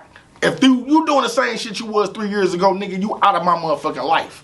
I got to get it for these kids because I was waiting for my babies for 3 years. I got to win that time back. So when I got out, I went to holler at people. It was niggas, some people was doing better than they was 3 years ago. Some niggas was doing worse. Some niggas was doing the same thing. I aligned myself with all the people that was doing better. And look at me, I'm chilling. I'm doing, dog, this was like 6 years ago, dog. I'm living in a mansion, nigga. I'm living in a mini mansion. I'm driving, dog. I'm pulling up in what I'm pulling up in. I'm doing what I do. I'm rocking what I'm rocking, dog. You know what I'm talking about? Yeah. And it's nothing. It's easy, bro. You just gotta focus. Focus. Look at all these motherfuckers swimming over here to make a living, bro. It's only taking them a couple of years to come up after they get here. They focus. The Mexicans, the Chinese people, we better pay attention and look, man, nigga Kanye West was not lying, bro. Kanye West ain't lying. Niggas better listen to that boy. He didn't say slavery was a choice. He didn't say that. You know what he said? He said 400 years. Motherfuckers talking about they been in slavery for 400 years. That sounds like a choice to me. That's what he said. People not deciphering what this dude is really saying. He said it sounds like a fucking choice. And it does. If how the fuck you gonna let some motherfuckers hold you down for 400 years, dog? That's your fault. Why can't we can come together and do the same thing the Chinese people doing on Olive? You see how Olive look? We can do that. We're just not fucking doing it. We come together. We come together to look at Wakanda. We come together to look at that shit for 3 hours, focused on the same thing. Black people come together for 3 hours and focus on the same thing. It's a fucking Marvel movie. Fuck that shit. Come together for 3 hours and focus on building a fucking supermarket, dumbass niggas. Real shit. Real shit, bro. You come together and motherfucker go to the cookout. You come together and go to church and get a fucking and be a controlled group of investors in the church. That's what you are. A controlled group of investors. If you could get together and get this preacher motherfucker $5,000 a week, you can come together and become an investment group. Take that $5,000 you giving to this preacher and quit saying God finna give me something. And take the $5,000 and go buy some goddamn property with all y'all names on it. Keep flipping properties. That's what an investment group does. You see what I'm saying? No, we're not doing. We got the money. We got the freedom. We're free, but we not doing what it take, dog. Ain't nobody in slavery, man. We just admit we just in slavery of the mind. Our minds are enslaved. Mm-hmm. The ghetto, and that's why you gotta reborn. You gotta be reborn, bro. You gotta forget everything you was taught. That's why we've been talking about this hood shit and living in the hood and all. Man, that shit is bullshit. That shit is a facade. We're supposed to be living in communities. Everywhere where the problem, I don't give a fuck if it's the projects. I don't give a fuck where the neighborhoods are where black people live. They're supposed to be beautiful places for us to inhabit, man. We don't supposed to be all that bullshit going on, but what's going on is our minds. In our minds, we gangsters. In our minds, we calling it the hood. In our minds, we calling it, the block. We supposed to be calling this our community, bro, our neighborhood, to where we can have our kids running around in that motherfucker instead of us standing on the corner fucking it up so the kids can't even run around. We shooting it up. We selling dope in our neighborhoods, bro. And fucking our shit up, man. Like, dude. I can tell that you very, very passionate, about like uplifting the youngsters in the community. I just been watching like a few of your lives and stuff like that. Like a video I seen, I never posted it though, probably just because of Instagram rules and shit like that. I never posted it. You was basically like speaking about stuff you just talking about, like as far as us being you call it psychopaths. yeah. We was talking about the psychopathic mindset of the hood, man. Now, if you look up the word psychopath, that's why we living in this technology information age, man. It's so easy to just Google shit. And if you Google and look up the definition of a psychopath, man, a psychopath is a person with unstable thoughts. Or can you Google it right now? What does it say? What is the definition of a psychopath? It's an aggressive and unstable individual, right? It says something to that effect. Violent social behavior. Violent social behavior. Person affected by chronic mental disorder with abnormal or violent social behavior. Chronic mental disorder, abnormal or violent, unstable and aggressive person. An unstable and aggressive person.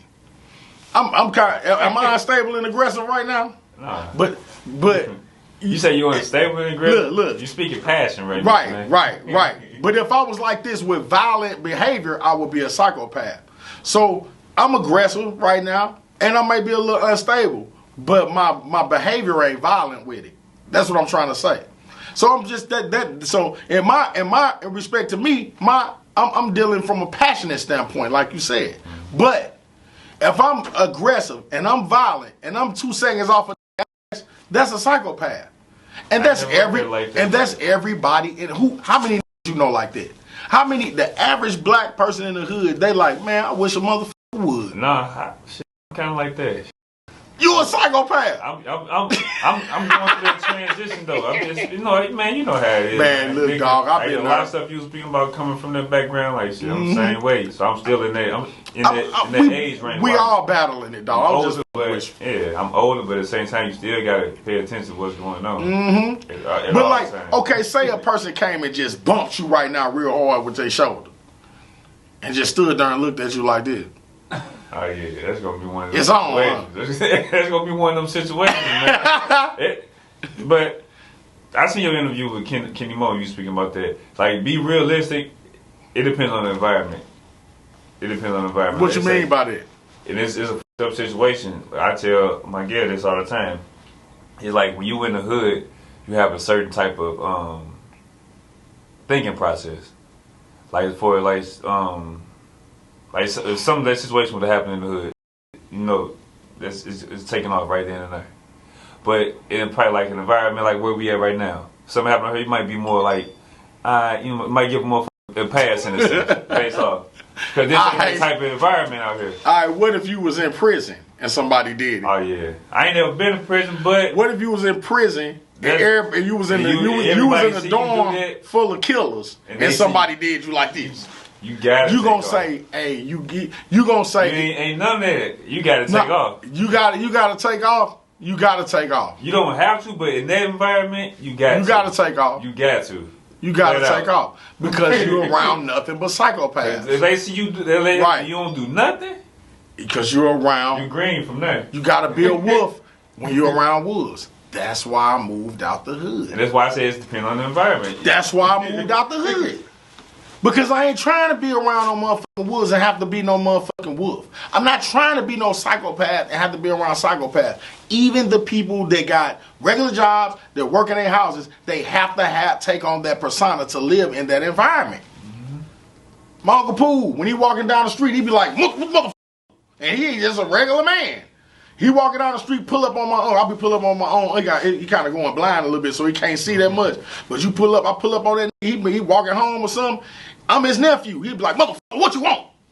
He be ready to beat the shit out of my. Be like, oh, nephew, what's up, man? You know what I'm saying? My point is, that's how black people are, and that's sad as hell. Now you go up to a white man and push a white man, 9 times out of 10, he's gonna say, what the fuck is wrong with you, dude? You got a goddamn problem? The fuck is wrong with you, guy? You having a bad fucking day or something? You know? What the fuck? Get away from this piece of shit. Back in the day, I used to beat the shit out of a white person. Like say we would beat the shit out of a white kid. We'd think that white kid a punk if he start running. Smack the shit out of a white boy, he just start running. Why'd you do that? You know what his parents told him? You ever run into one of those psychopathic and they hit you, you just run for dear life. That's what they parents teach. They doing what they parents teaching them, dog. Because that's abnormal behavior, like that thing said. To be 2 seconds off somebody. To be, I wish a motherfucker would with me. You know what I'm saying? You going in the store. I wish one of these motherfuckers would say something crazy to me. A girl, one of these women you say call up, she be ready to smack, she be ready to snap on you. Or, you know what I'm saying? Everybody is on edge. Everybody is ready for some to hurt each other. And that's why so many people get killed in the hood. That's why everybody getting killed. That's why niggas is shooting each other up, because they're already 2 seconds from doing it anyway. Why is all this senseless violence? That's why everybody a psychopath. We got to change our mindset. But that's just the environment. That's just atmosphere. We made the environment like that, though. Yeah. But I took on that, like you said, that idea of removing myself from people like that, because I know me, I'm not going to hesitate. Why would I throw away what I got going on just for something, just to prove a point? Not necessarily, I'm trying to prove a point, but in those, you can't let nothing slide.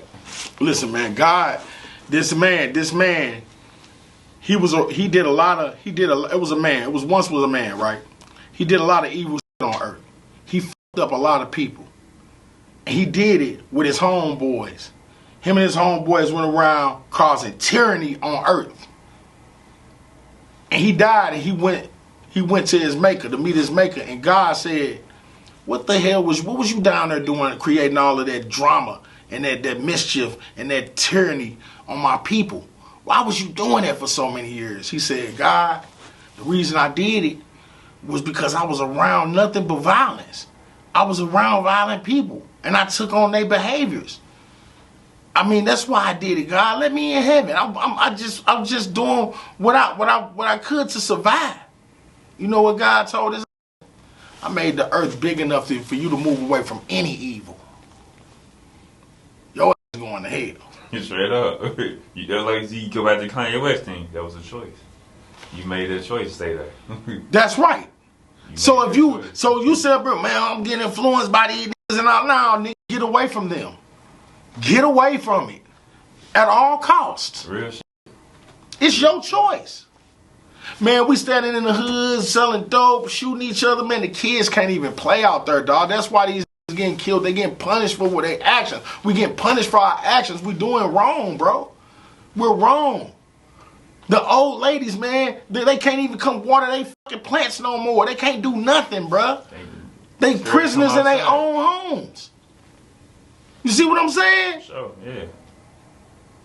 And then the worst part about it is all these who claim to be real street, real killers, we sliding and all of this shit. These don't own a single crib in the hood. None of them. I Walnut Park. I used to claim Walnut Park and all this. Man, I ain't never owned a house in Walnut Park to this day. All this Walnut Park shit I've been screaming all these years, never owned a house there. Not one. Yeah, shit. But I done caused all this tyranny, changed the name of the neighborhood to some killer shit, Murderville. Did all of this death fucked up shit to this place that my mama came to try to make a better life for me. She just wanted me to be a good person. And she just wanted me to be a good man, a masculine man. She didn't want me to kill no motherfucking body. She didn't want me to be no goddamn gangbang and sell drugs and all of this shit.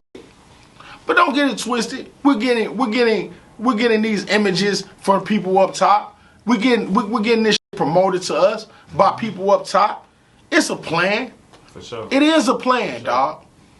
But we gotta recognize that it's a plan and do something about it. Chinese people ain't over here getting propaganda put on them and shit like that. That's why how they're probably, and they got a country, they got a home base to look at and say, hey, I'm from China. You see what I'm saying? We don't have that as far as Africa is concerned. We can't look at our people over there and be like our people over there. Arabs, they can do that. They can say I'm from Saudi Arabia, that's my country. So they can come over here and build a life easy. Mexicans can do the same thing from Mexico, even though they say it's country or whatever, they still got somewhere they can point back to and say, hey, this is where I'm from, to my people or whatever, But when I get to talking like that, it's like I want to play a fucking violin or something. Fuck all that bullshit. Who cares about that? Let's make it happen. Let's get it cracking. We spent $4 billion. We about to spend $4 billion on Christmas, bro. $4 billion? We ain't in no goddamn slavery. You know what I'm saying? How is we in slavery about to spend $4 billion this year? They can make it. They can give us a China, like Chinatown. There's a Chinatown in every city. Uh-huh. It should be like that in every neighborhood, every black neighborhood in the country, bro. We ain't got that. We ain't had that for years. We ain't got it, but we can't, man. Right now in Walnut Park, we all get together and say, look, we're gonna put $100. Everybody put in $100. We're gonna buy that house. All right, we're gonna do this every month. Every month, cash. We're gonna do it cash. It's a lot of challenges with that, like psychologically, not just trust. I'll just say that trust, unity is all affected by that. Like, we need to get rid of the streets, man. I hate to say it, man. We need to get rid of the streets and and we need to get rid of all that, dog. Like we really do. All right, man. People gonna hate that I say it, but we need to get rid of even that type of rhetoric or talk. We need to get rid of it, bro. Like, we need to do away until that shit is done away with. Like, whack 100s and all these country ass niggas with they stupid ass. Man, I spit names when it's whack. Like, this nigga is a fucking dumb ass nigga, dog. Like, how you gonna just perpetuate violence and shit, man? And you fucking 70, dog. How you gonna be doing that, dog? That shit lame as fuck, man. I'm violent. Like, he proud to say shit like, I'm a violent nigga. Like, you stupid motherfucker. Dog, like, why are you perpetuating these kind of things to people, man? Like, dude, you see how many of us dying? This Takeoff just got killed, you know what I'm saying? Like, motherfuckers getting P&B rock every day. It's another nigga getting killed. I'm violent. I'm gonna fuck your ass. I'm 70 and shit. Come on, dog. You a fucking clown, dog. That nigga need a floppy nose and some floppy shoes and some red nose or something, man. That nigga whack 100. Niggas like him, dog. I'm telling you, bro. Make this a clip and put that nigga name in it. Country ass nigga, dog. The fuck out of here with that bullshit, man. Hey, go back. You went off a whole thing. Slow you down a little bit. Go back to the question 20 minutes ago. What? What happened with you guys, like, as far as with the group? Like, you started off with that. You said you went, you ended up having to sit down for a while, and you spoke about, that's what led you to this conversation with your involvement with the streets. Mm-hmm. Chaos, is he still doing anything now? Like, Nah, man, he live out of town, man. But shout out to Chaos, dog. And then I don't think he even got any type of interest in doing music anymore, you know. Gotcha. And that's cool, man. It ain't really the end thing to do. Like, I got a project coming out called the OGs, the original guys. You know what I'm saying? I got the Mike Rack shit I'm working on, Michael Raxon. And my daughter, she rap. You know, Kayani the Golden Child. Look her up. You know, she dope as hell. And I got my cousin, you know what I'm saying, Getty Squad, you know what I mean? He, you know, I'm about to do a project with him. And, you know, I mean, I'm just doing it for fun, for the fun of it, for just, you know, because in the industry right now, you can create your own niche market, sell to your people, make you a couple dollars and keep it moving. You know what I'm saying? Everybody can do that. Like 21 Savage, talking about Nas ain't relevant. Stupid ass nigga. This nigga got a fucking niche market that he sells to every time he drop a record. I got a homeboy that ever since he was a kid, he buys everything Nas fucking dropped. Ever since he was a kid. This nigga like 40 now. Ever since Nas first came out, this man he has every Nas project. And he gonna keep doing this. A lot of niggas like him. Nobody feels like that about 21 fucking Savage, dog. The fuck out of here, nigga. You ain't relevant, nigga. You can't fuck with this nigga Nas, dog. Like, get the fuck out of here, dog. I mean, that was fucked up. He made that song with Lil Nas X, though. He was a bust. That was fucked up shit. That was whack. I couldn't believe Nas did that. But hey, man, motherfuckers ain't perfect, dog. You know what I'm saying? I mean, you know, I ain't mad at Lil Nas X. I'm just saying, man, you don't make no song with no nigga. I ain't talking about him being gay or nothing, man. I ain't making no song with no motherfucker that twerked on the devil. Man, get your country ass out of here. You know, think you twerking on the devil? And they want to cancel everybody cancel the baby for talking about cancel this nigga. But you ain't canceling this nigga that twerked on the devil. He cool, though. This is some fucked up shit. This is some repugnant shit out here, dog. Say, but how you feel about like the young up and coming artists in the city? The young up and I still didn't answer the last question. I still didn't answer the last question. The whole nine, man. Let me answer the last question, man. The whole nine broke up because I thought I might have answered it.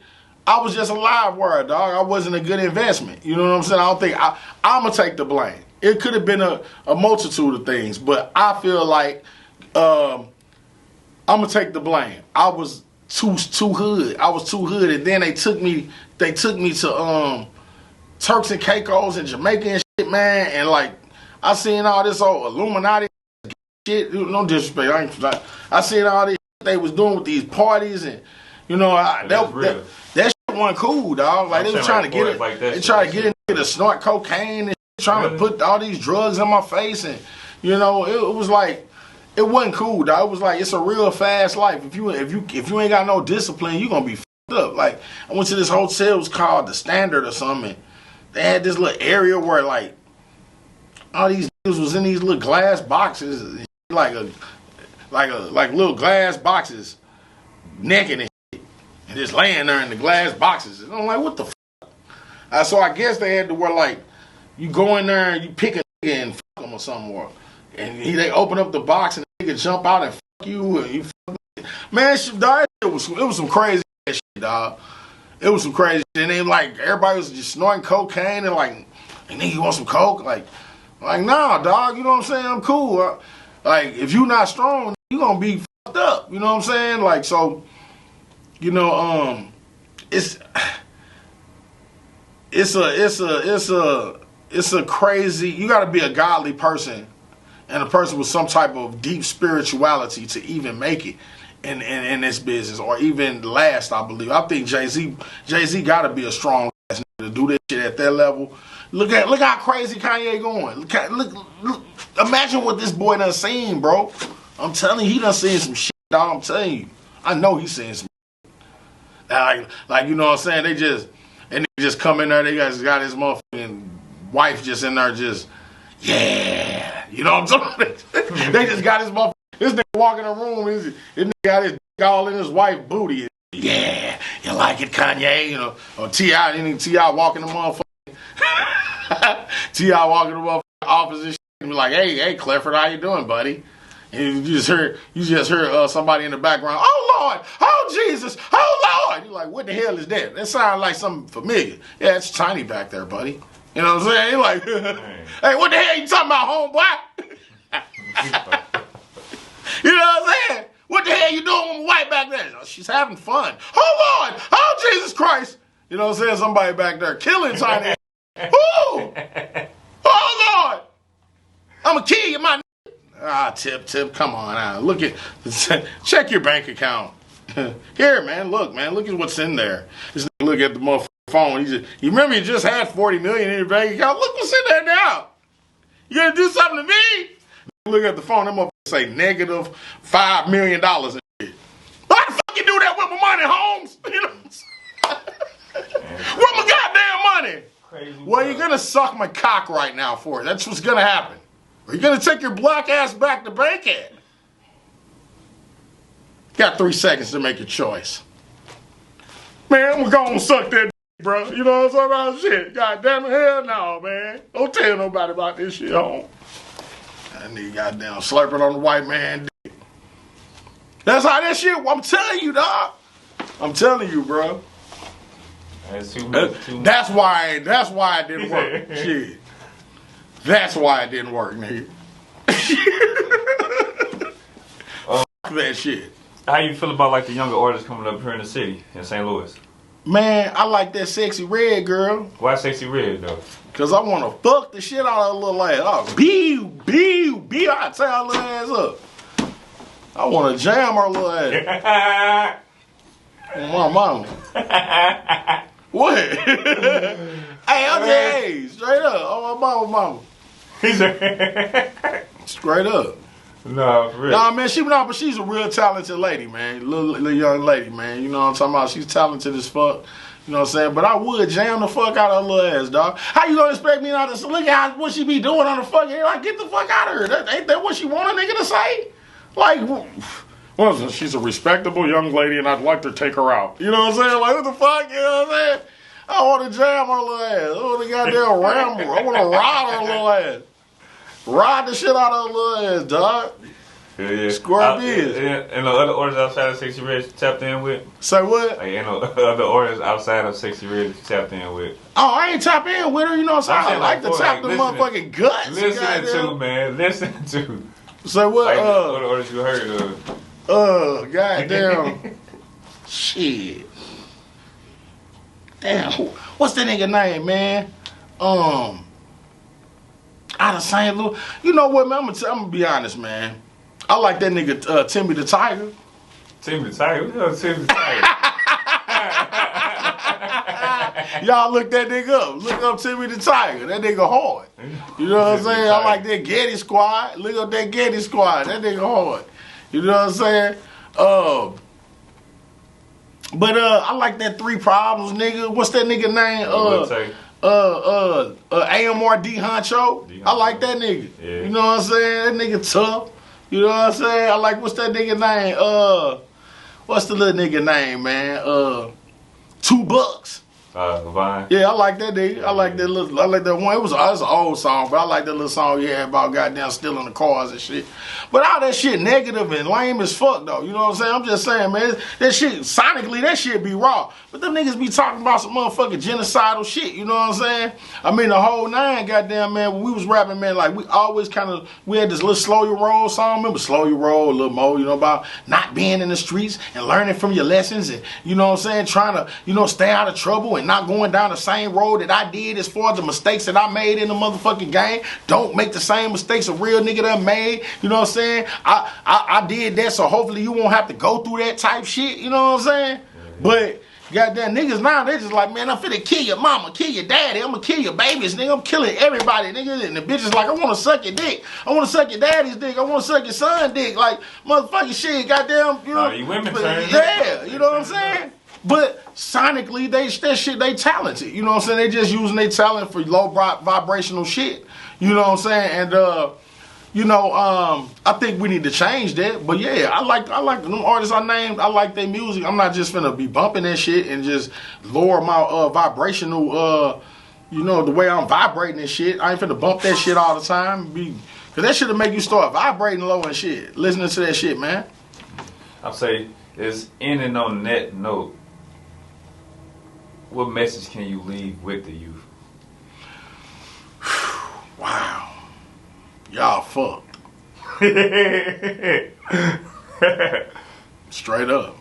Like it ain't nothing I can tell y'all. Like if y'all ain't got no daddy and shit, like damn man, the youth is fucked, man. What can you say? Like, you know, move to Africa. You know what I'm saying? Get the fuck out of here. You know, get some money. Get some money and move the fuck away from this motherfucking country, cause it's only gonna get worse. That's what I would tell the youth. You know, once upon a time I would have had something to say. That was a great question. You know, that motherfucking question got me stuck, for real. Like, what the hell do you say to the youth, bro? Like, I don't even know what to tell my kids half the time. You know what I'm saying? I don't be knowing what to explain. They be saying all this shit on TikTok. They be like, Daddy, what's that? I be like, man, I don't know how to explain that shit to you. God damn. I don't know. Just turn that shit off. God damn. I don't know how to explain that shit, baby. Damn, Daddy, sorry that you had to see that. And she fucking ate. Like, that's fucked up, dog. My kids done seen more shit than I seen by the time I was 20, nigga. They ate. By the time I was 20, nigga, shit. They seen way more than what I seen by the time I was 20 years old. They ate, nigga. The fuck? Hell no, I don't know what to tell they little ass. Cause I don't know what it's gonna be in 10 more years. What I'm gonna tell them? Look, none of us know what's finna happen. What we gonna tell them? Man, yeah. There's a way. Stay out the way. Yeah. Stay in the house. Stay in the house. Like what? Stay off TikTok? What the fuck can you tell these motherfuckers? You got TikTok. What can you tell these motherfuckers? Yeah, like, dude. But guess what? Get money. Get you some motherfucking dough. Take care of your people. I know that much because that's one thing that's all around you. It's money. Focus on getting some bread. You know what I'm saying? Focus on getting some bread. Take care of yourself. You know, stop listening to negative shit. Try to vibrate at a higher level. You know, because I know that's what I do. That's the example that I set for my children. You know, I try to teach them to vibrate at a high level. I listen to a lot of Afro beats. Now I'm gonna put out an Afro beats album. You know what I'm saying? Yeah, that's what I'm gonna do. So, yeah, man, let's try to get this high vibrational shit going on. That's the good thing about these times right now, because a lot of people are becoming aware more so than they was. That's a good thing about right now. Motherfuckers like Kanye West, how he's being enlightened, and he's enlightening people. A lot of people are being enlightened right now, like the Hebrew Israelites. You're seeing a lot of Hebrew Israelites, and you're seeing it's like the good people over here and the evil people over here. Like, people are being really separated by good and evil right now. It's like the angels and the demons. And if you're a demon, you're a real demon. And you repping that shit. And if you're an angel, you represent this angel shit. You can tell by the things I've been saying that it's a good man. You see what I'm saying? But then you got another motherfucker that sit right here and be like, yeah, I'm on this demon time, my nigga. Demon time, yeah. We shot up 4 niggas yesterday, you know what I'm talking about? Yeah, it's all love. You know what I'm saying? Like, what, nigga? It's all love, nigga. All this crazy ass shit you just said. Ain't no love, nigga. Fuck you mean? Yeah, so yeah, you can see good and evil way more clearer now that it's the end of days. You know what I'm saying? The lines ain't blurred no more, bro. For sure. You know? Like, I can instantly tell by your energy, oh, this a good dude. This an angel. This an angel. Then you go into another one, this a goddamn demon. And it ain't no in between. Am I right or wrong? Ain't no in between, bro. You know what I'm saying? So, yeah. That being said, Kemo, I appreciate your time, man. Likewise, brother. Yeah. It's been a good one. Most definitely. Yeah. Shout out to your social media. Let them know they can find you. You can find me at The Real Michael Raxon on all social media platforms. The Real Michael Raxon, because we steady getting these motherfucking racks out here. You hear me? On my mama.